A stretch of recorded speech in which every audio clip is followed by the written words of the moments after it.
He that hath my commandments and keepeth them, he it is that loveth me. And he that loveth me is loved of my Father. And I will love him and will manifest myself unto him. Judas said unto him, not Iscariot, Lord, how is it that thou wilt manifest yourself unto us, and not unto the world? Jesus answered and said unto him, if a man love me, he will keep my words. Now, keeping the words of the Lord is keeping the commandments of the Lord. Notice what he said, if a man loves me, if a man really does love me from his heart, he will do what I tell him to do. And my Father will love him, and will come unto him and make our abode with him. He that loveth me not, keepeth not my sayings. And the word which you hear is not mine, but the Father which sent me. He that loves me not. People who don't love me, Jesus said, pay attention. People who don't love me, don't do what I tell them to do. And people who do love me, do what I tell them to do. So if you want to know who loves me, see who's doing what I told them to do. And if you want to know who's a deceiver and a liar and doesn't really love me, they may say they love me, but if they're not doing what I told them to do, they don't love me. They don't love me. Man, I'm telling you, there's a lot of people go to church that do not love the Lord. They do not love the Lord. There's people in pockets of our culture that talk about God, say they love God, but they don't keep His commandments. They don't do anything the Lord tells them to do. If we love God, and I do, then I keep His commandments. All of the keeping of His commandments come out of a love for God. 1 John chapter 2 verses 3 through 6 says, And hereby we do know that we know Him, if we keep His commandments. He that saith, I know Him, that's God, and keep not His commandments, is a liar, and the truth is not in him. But whoso keepeth His word, in him verily is the love of God perfected. Hereby know that we are in Him.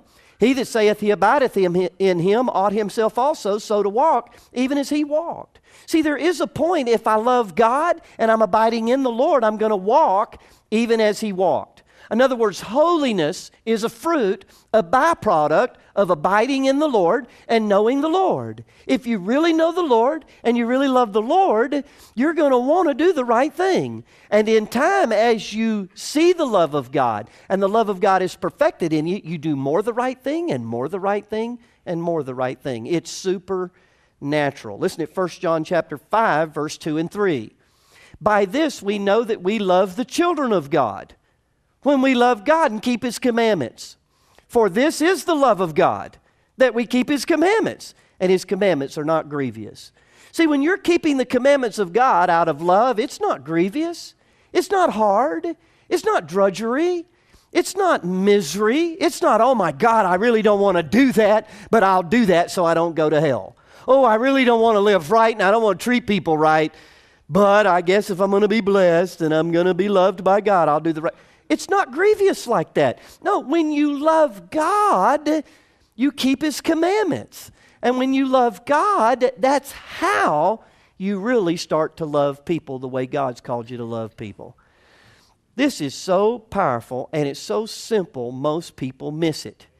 And I just pray you pay attention here for a moment and that you really connect with the power of loving God. The power of when I love God and keep His commandments, that's how I love you. Every time I love God and do what God tells me to do, I'm really loving you too. Because see, if I love God and I do what He tells me to do, He says don't commit adultery. So now I'm loving you by not sleeping with your wife.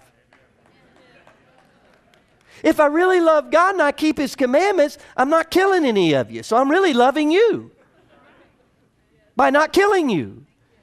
I'm telling you, when you just start loving God and you just focus on loving God, then you start to love people with the love that God has for you. Holiness just comes into your life supernaturally.